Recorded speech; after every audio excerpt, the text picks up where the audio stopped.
Olá e bem-vindos a mais uma análise profunda. Vamos direto ao ponto. Hoje, a gente vai dissecar mais de uma dúzia de contos clássicos para descobrir os padrões narrativos e os ensinamentos morais que todos eles compartilham.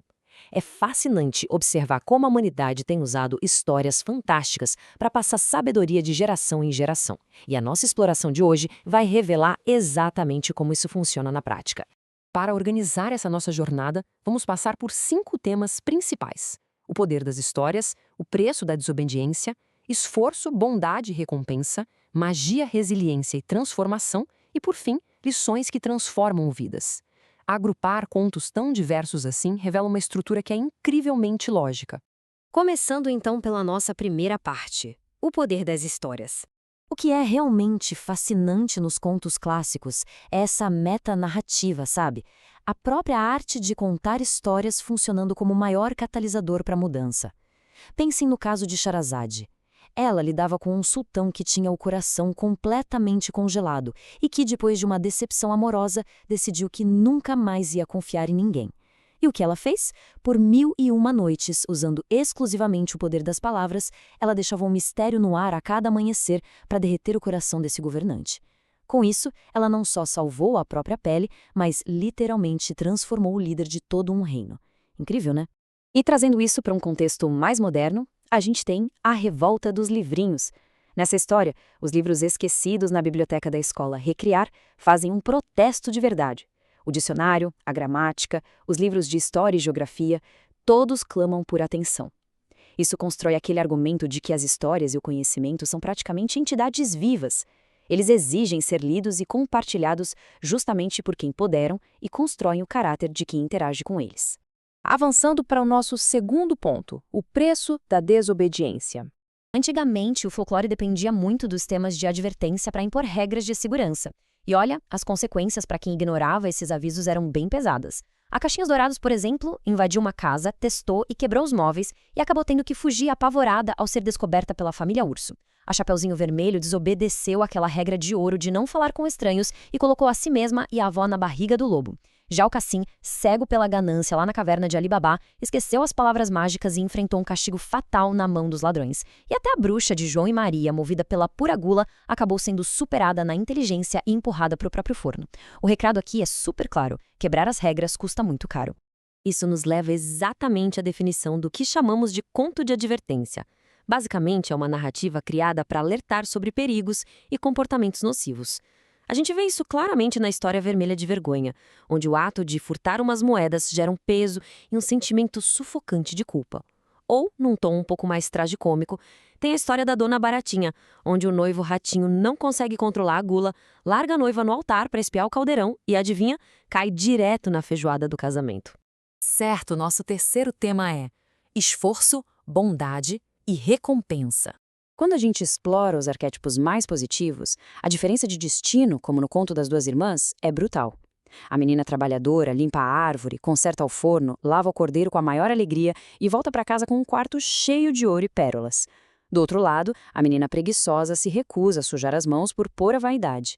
E a consequência passa longe de ser neutra. Ela leva picadas de abelha, se queima e volta para casa toda machucada. Ou seja, o esforço honesto sempre cobra ou devolve o seu valor. E esse padrão de virtude e recompensa se repete sem parar. A irmã de dois olhos mantém a pureza do coração mesmo sofrendo abusos em casa e ganha uma árvore de prata mágica que traz um cavaleiro apaixonado. O gato de botas usa uma astúcia incrível e lealdade para transformar o filho de um muleiro humilde num príncipe podre de rico. E o João, lá do pé de feijão, usa bravura para escapar dos gigantes, salvando a família da fome com a galinha dos ovos de ouro. A moral da história: a virtude não só dignifica, mas destranca a verdadeira prosperidade. O que nos leva à parte 4, magia, resiliência e transformação. Muitas dessas fábulas exigem que o protagonista suporte um fardo gigante antes de encontrar a paz. A jornada do Bambi é um exemplo clássico de resiliência.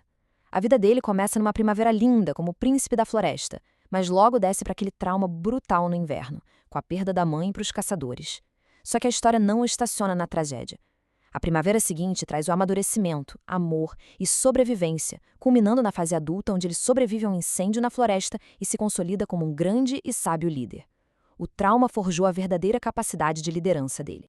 E por falar em batalhas épicas para manter o final feliz, a história da Cinderela não acaba meia-noite na noite do baile. A resiliência dela é testada ao extremo quando o tempo é literalmente rebobinado pela bruxa Kirabel. O Palácio Real chega a ser destruído em pó pelas bruxas Zinnia e Vega, e tudo só se resolve depois de uma batalha gigantesca na Montanha de Gelo, ao lado de fadas e deuses, para congelar as bruxas. A pureza da Cinderela funciona literalmente como uma âncora contra as piores formas de magia negra.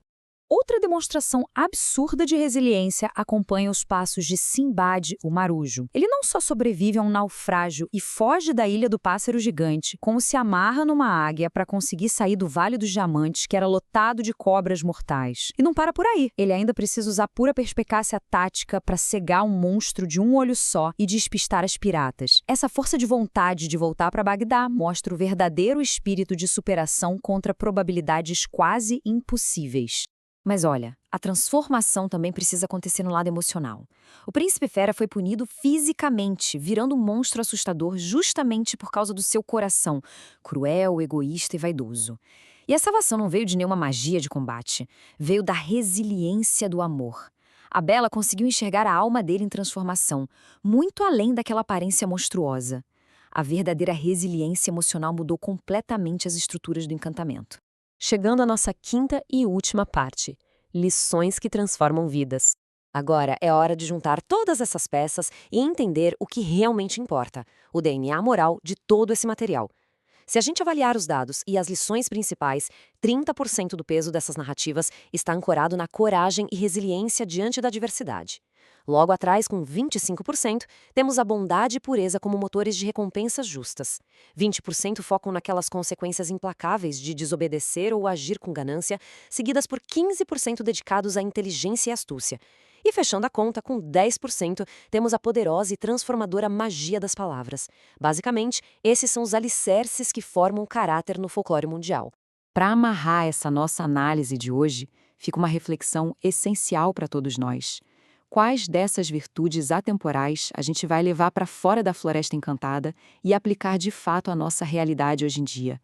Seja através do esforço honesto, da resiliência diante de desafios imensos ou do simples cuidado com as palavras, essas fábulas clássicas continuam sendo a melhor bússola moral que a gente possui. Bom, e se encerra a nossa exploração de hoje, vamos continuar cultivando o poder das histórias.